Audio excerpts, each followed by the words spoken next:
Bueno, bere meritu auki dute, hasieratik guk aurrera joan gara presio egitera, baina presioa itxera juten ginean berai presiotik ondo atetzen ziren, gero atxian sartzen ginean berai aukerak itzen zitzugun, hasi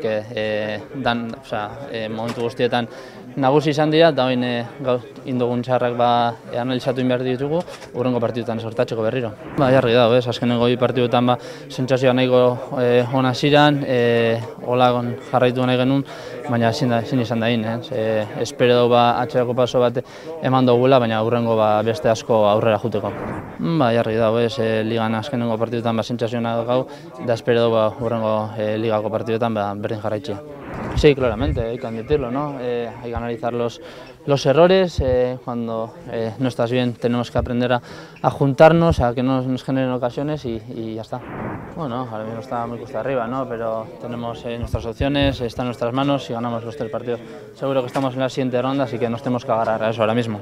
Sí, claramente, ¿no? Porque veníamos de 2 partidos con buenas sensaciones, queríamos seguir en esta línea y hoy pues damos un pasito atrás, pero esperemos que sea para coger muchos para adelante. Al final pues he visto que igual por el centro se podía generar alguna ocasión que otra y he intentado meter ahí y sí que es verdad que el equipo ha tenido más ocasiones, pero al final jugamos todos. Tenemos que dejar atrás este partido, pero hay que ver todo lo que hemos hecho mal para no volver a repetir los siguientes partidos.